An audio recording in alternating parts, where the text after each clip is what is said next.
Now, the most successful comic book series in history is on home video. Marvel Comics' X-Men, a heroic band of mutants. They do what must be done, and they do it with style. X-Men, a 30-year tradition that Polygram Video is proud to offer in this exciting collectible series of action adventures, featuring the characters you've grown to love and admire as they do battle with the forces of evil. Keep your eyes open for these and more X-Men home video adventures, and team up with the coolest mutant crusaders in the known universe. Now, you can collect all the titles in the original X-Men series from Polygram Video. The one and only X-Men. When you're looking for action, adventure, excitement, X marks the spot. It's Wolverine, Colossus, Dazzler, Nightcrawler, Storm. It's the most popular team in superhero history. Every month in Marvel Comics. X-Men. Look for Marvel Comics where X marks the spot.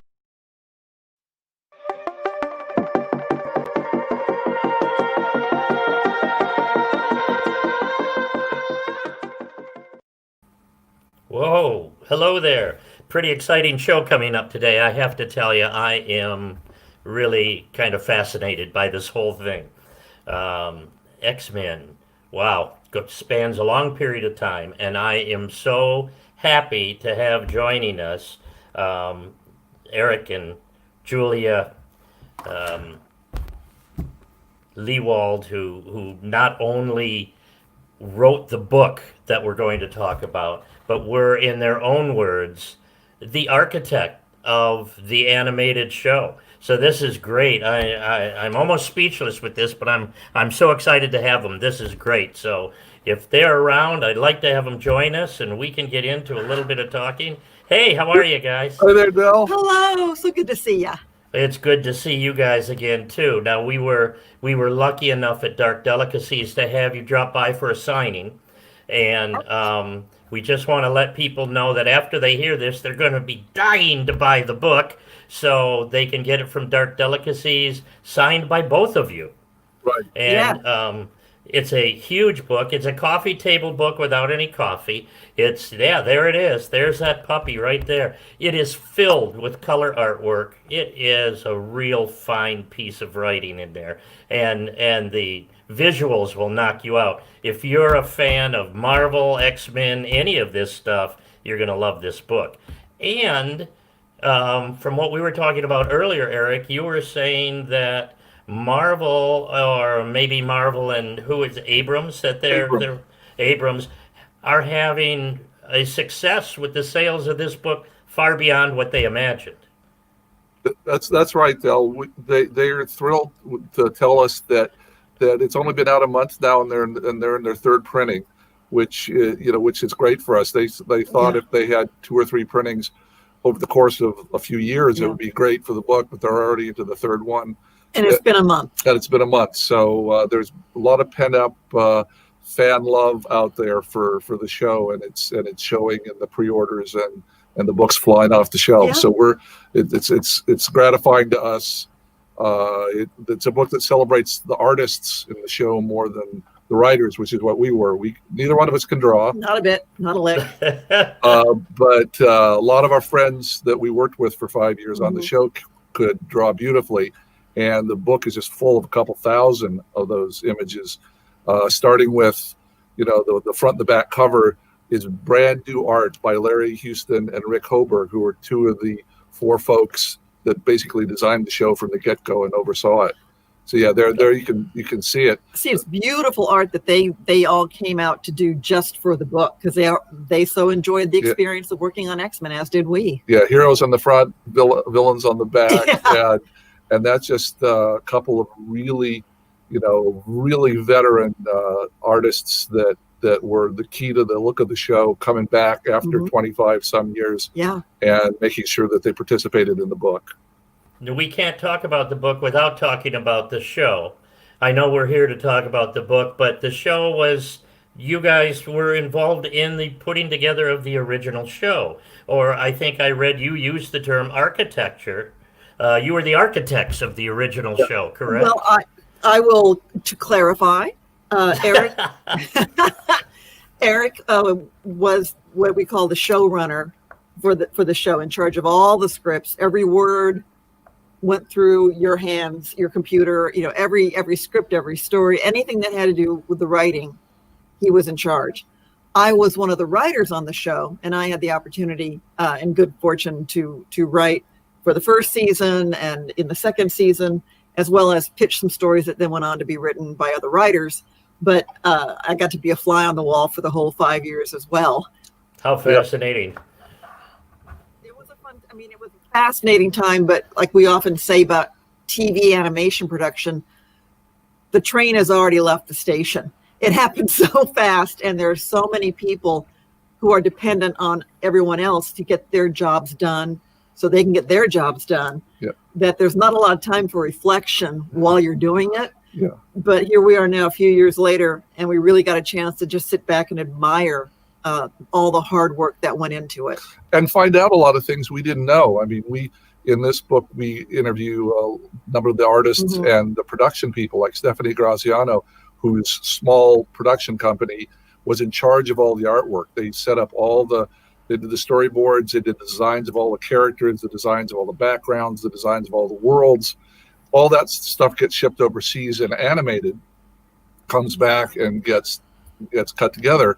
But all that basis, we didn't realize how just the Olympian effort, how many hundreds of people are involved in that. And at the time, in 92, 93, 94, animation was still all hand painted on clear cells. And so we realized when we were trying to look for old material, because so much of this has been lost now, that in one little 22-minute episode, there could easily be 20,000 hand-painted cells that were laid over each other, some 7, 8, 9 deep, and photographed for a 1/12 of a second, and then moved slightly and redrawn. And it's just the immense amount of effort that went into the artwork on this. Is this one of those shows where the collectors, had they been around in the time, would have been doing dumpster diving to find cells that were jettisoned out into the after they were used? Yeah. And we were lucky to that. Again, it was 1992 through 97. This was in a world before computer animation, or even just using computers to save materials in them. And by the time it was over, there wasn't as much left as we would like to have had hoped there could have been, but we got lucky. And there's a wonderful gallery, Van Eaton Gallery in Southern California, that had saved a few hundred of these, and they would look around, and when they'd hear about, say, storage rooms being emptied, they'd be there before the stuff would get lost, and they'd buy it up. And some artists would kept a few in their basement. Some, we as writers kept scripts and sketched storyboards, and for all 76 episodes. But the actual artwork, almost all of it was lost because it's expensive to maintain. It's brittle, and people. Did any ever get reused? Wow. Not that we're aware of. I mean, like a shot of Wolverine standing there, maybe could be used again, that kind of thing. Good old Xavier, his institute for gifted students, that poor thing was getting blown up every other week. So there is an image of the school when it's all put together again that is used often, because they kept blowing it up and rebuilding it. I would think that would be a cost-saving move to be able to do that. Yes. Again, at the time, it's weird to think of the time. In '92, this wasn't even shot on video. It was shot on celluloid film, and then later saved to videotape and to computer. But so while it was being produced, people weren't keeping video copies of it. It was being produced on celluloid film. It then transitioned during the show to video editing and video storage, but at first it was old-fashioned as you can get. Now the show still exists in its entirety, does it not? Yes, and Disney Plus is showing all 76 episodes, and that just started happening back, I think, in March of this year. Disney Great timing.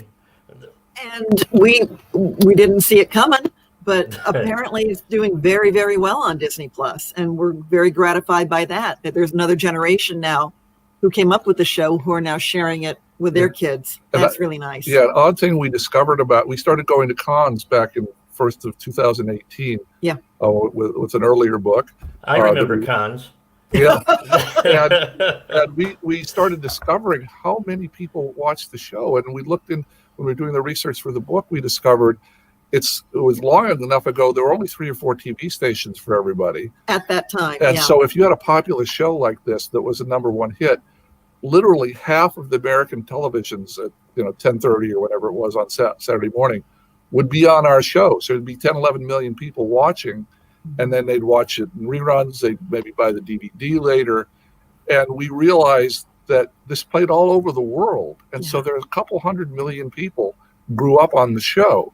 And we kept on running into a few of them at the cons. And that was really gratifying because we're writing these scripts in our office and handing them off as fast as we can. And back when we were making the show, we never met anybody that watched it. We just it was our day job. Yeah. And it was all consuming. But now, years later, with these books, we've been able to connect with the fans, and that's been wonderful. It has been. It's amazing to me. I have to tell you, I feel a little like you did, Eric, when you read the beginning of the book, how it was not your world. So you had 12 hours to prepare for that meeting with the suits, Yeah.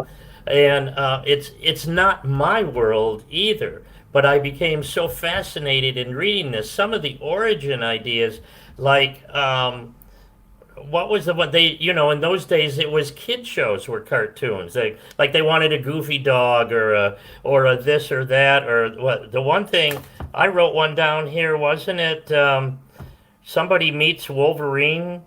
Oh, Fred and Barney. Mm-hmm. That was one of the ideas that was tossed out. Fred and Barney meets Wolverine. Yeah. They Hollywood was having a real trouble figuring out how to deal with Marvel characters, and especially with the X-Men in particular. Mm-hmm. X-Men started in early 1963 as a comic book. That was very successful. That was successful. It was okay. And then kind of died out for a while. Was reborn in the 70s, but they had a 25-year run there of the comic book, and various attempts to see what they might do with it for Hollywood for kids animation, and they kept on. The people that were attempting to make it, sadly, kept on kind of missing the point. The comic books are very serious and heroic and adult and dramatic, and they would try to turn them into goofy little kids shows on TV, and they never caught on because the things that the fans liked about the comic were the tougher, darker, more adult things. The original characters and the thing where they were making them like teens instead of grown-ups, right? Right. And that was the original X-Men in 1963. They were teens, but by 1975, they had created an entire new sort of iteration of X-Men that were older, that were adult, that were from all over the globe. And it's hard to realize in the year 2020, but back in the early 90s, if you ask somebody on the street, name me 3 superhero characters, you might get Batman, you'd probably get Superman, maybe Spider-Man, maybe Wonder Woman. That was it. No one's going to know to say X-Men. It was a huge comic book, but the comic book world was a tiny corner of the pop culture world. Yeah, at the time. And now there's a whole genre of, obviously, as we all know, of movies and TV shows and books and television. It's become like westerns or musicals, or crime dramas or medical dramas. It's become its own genre, and that's been surprising because when we're given the job, as you said, we didn't know this world very well, and we were warned by our bosses that when we were writing these stories, that 90% of the people who would turn on the television wouldn't know who the X-Men were, which of course now, it's just impossible to imagine. Right. It's also amazing that it took a new network to make it work. Right. You had ABC, CBS, NBC. It wasn't working, and they kept trying different ideas and different iterations of the show. And then it wasn't till, hey, who are these Fox upstarts? And that's what really helped you guys get it going.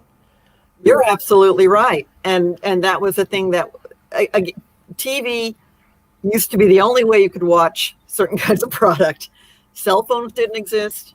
Computers didn't exist. You had to watch something on TV or in the movies, in the movie theater. And there were those three major national networks. And then you had your local syndications. It wasn't until the late 80s that Fox decided to try and become a major network, a mini minor, and mini major, I should say. And that required them getting agreements with various little local syndicated channels all over the country. And the person, you had Fox and you had their Fox Kids. The woman they put in charge of Fox Kids, fortunately, was a woman named Margaret Lesh, who came to that job from her years working at Marvel, where for all that time she was trying to get the X-Men on ABC, NBC, CBS, couldn't get it on the air.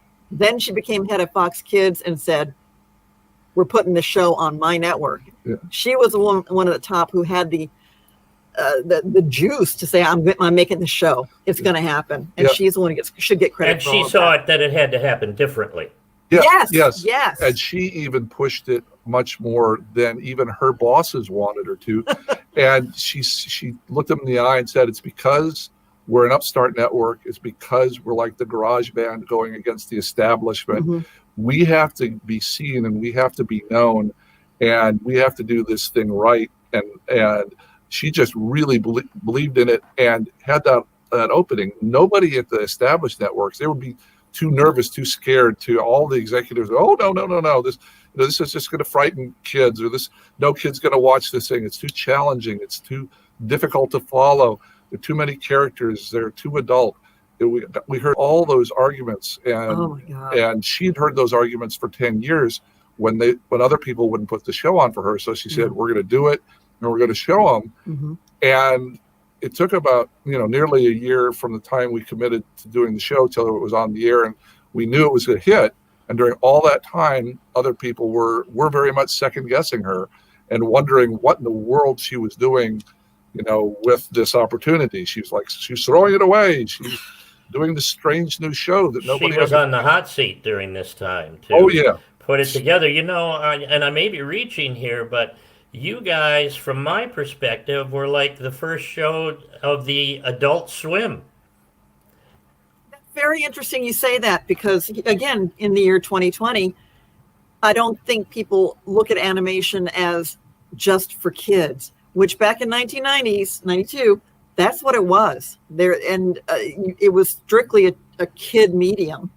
Whereas now there's all these brilliant shows, everything, BoJack Horseman, all, the Simpsons, for goodness sakes, and all these things that we kind of take for granted now.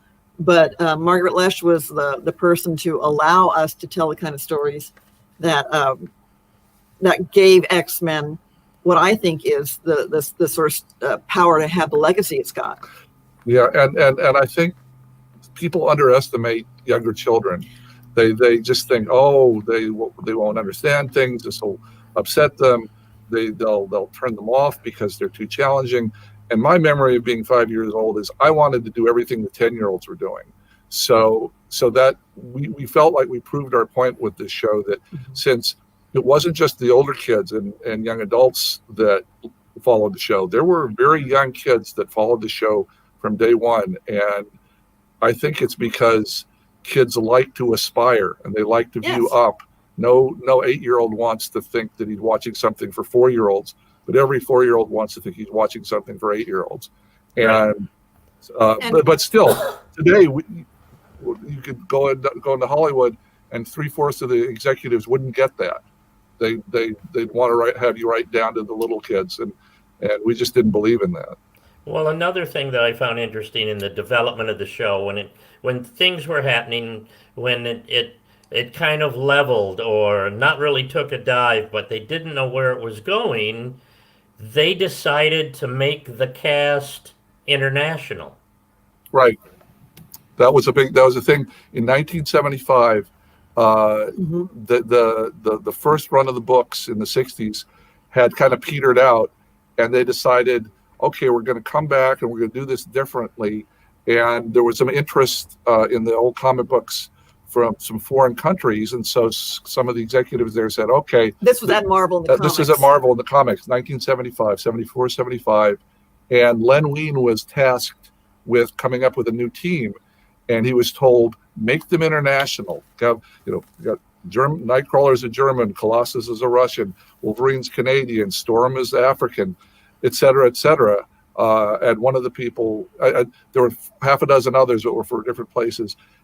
And that, I think, made it more adult just to start with. So it wasn't like the original book which was half a dozen American teenagers. Right. This was an international group of adults that had been through a lot of struggle and were serious heroes that had serious challenges throughout the world. So I thought it was right after Vietnam, which is it was a darker time for writing comics, and I think that allowed the comics to become more challenging, and that's when they really took off. That's when they grew up. For the X-Men. The comics grew up, and the X-Men sales quintupled when they went to the older, more international team. There was something that I think you wrote anyway that made the X-Men feel so contemporary with times now and things that are going on now.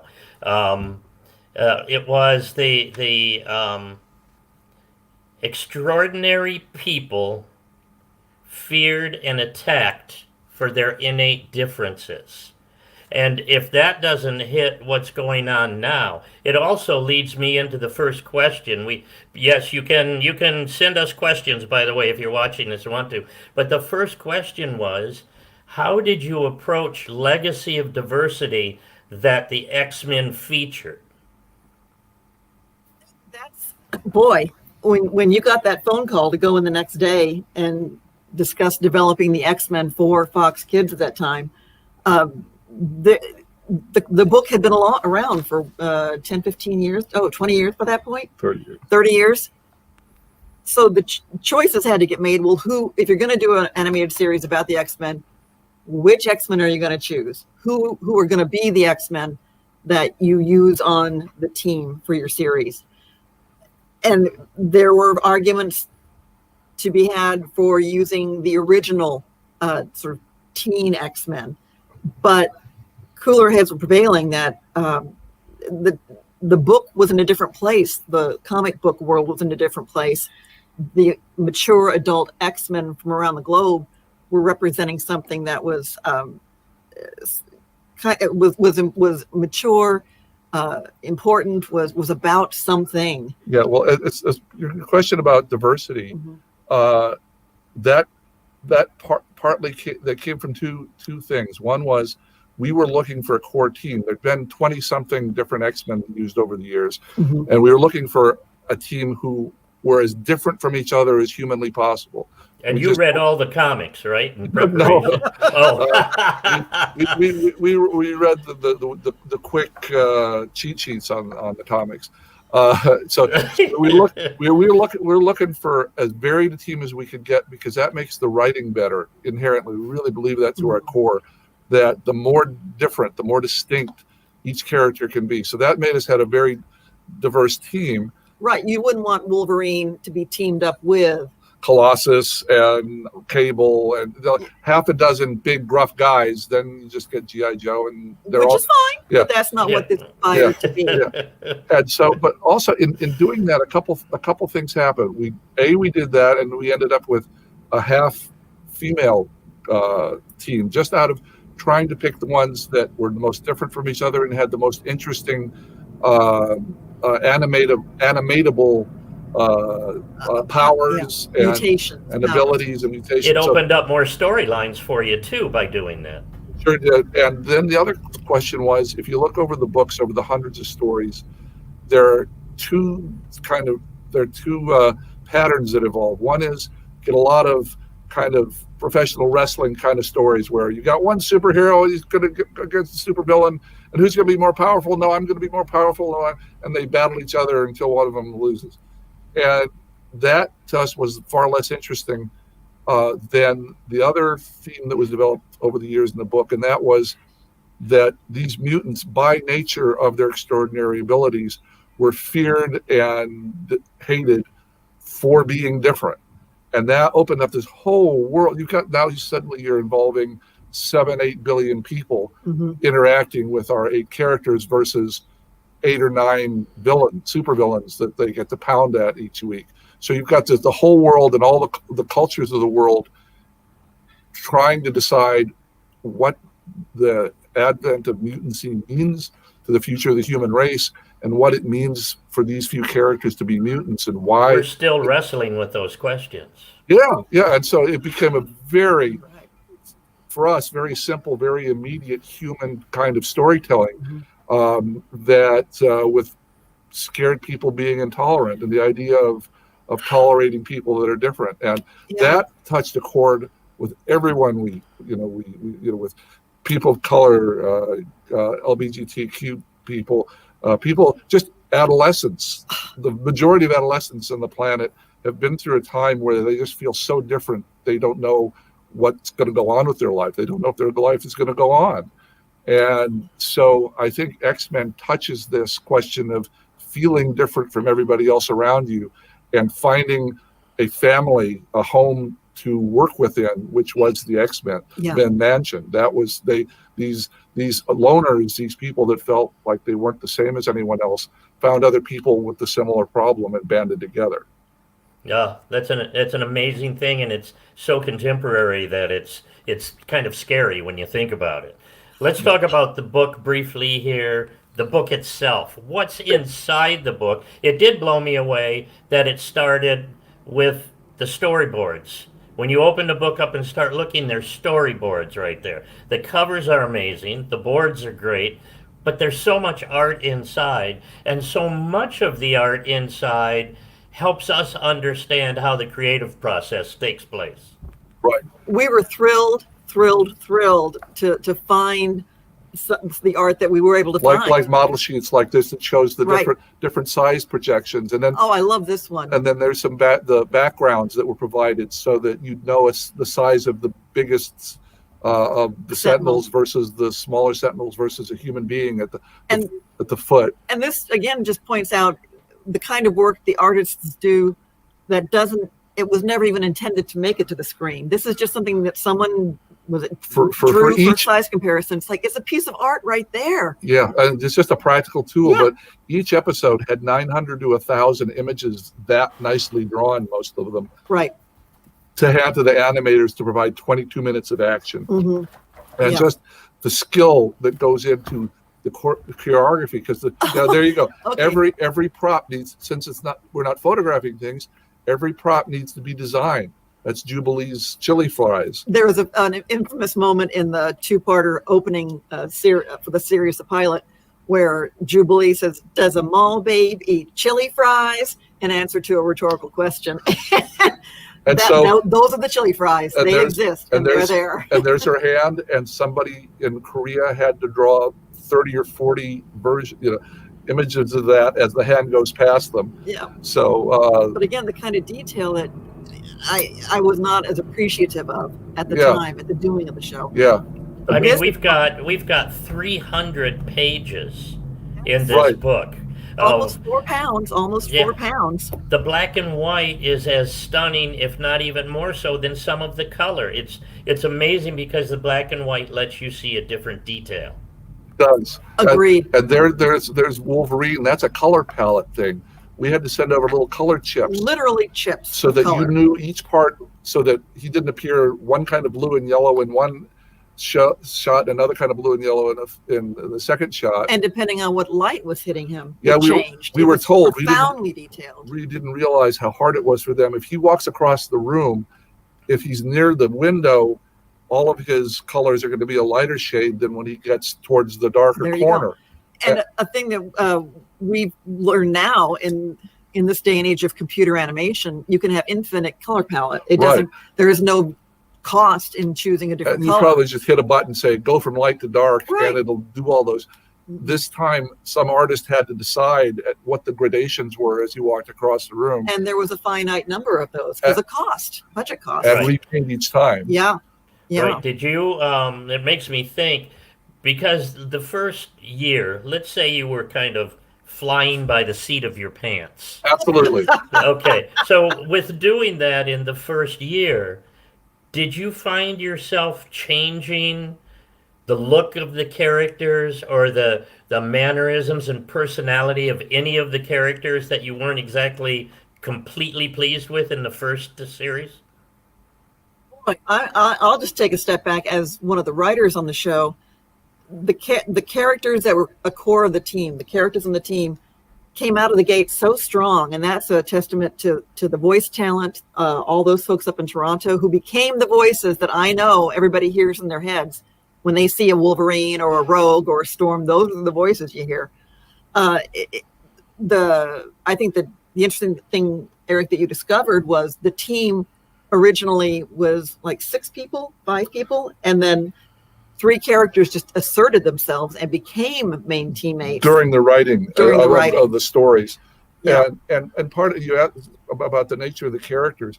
There's so many. There are about 8, 9 main characters, and the 3 or 4 main villains, and then guest characters and guest villains throughout the 5 seasons, throughout the 76 episodes.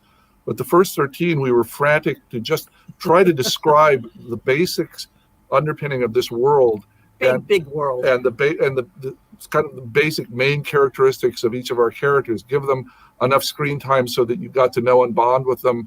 And were you afraid people wouldn't understand?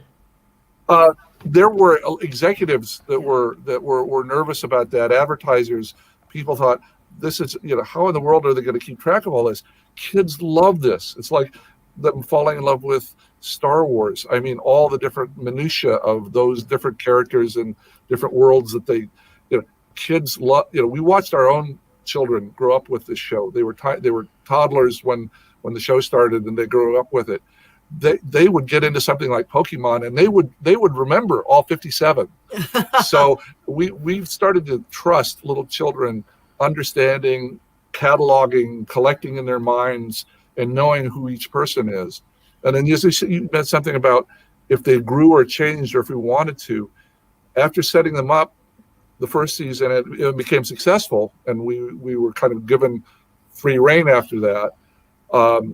We tried to take them in slightly different directions. If Cyclops was, a good soldier, we gave him an episode where he grieves so badly for his lost love that he leaves the X-Men in a huff, and he gets all emotional and crazy.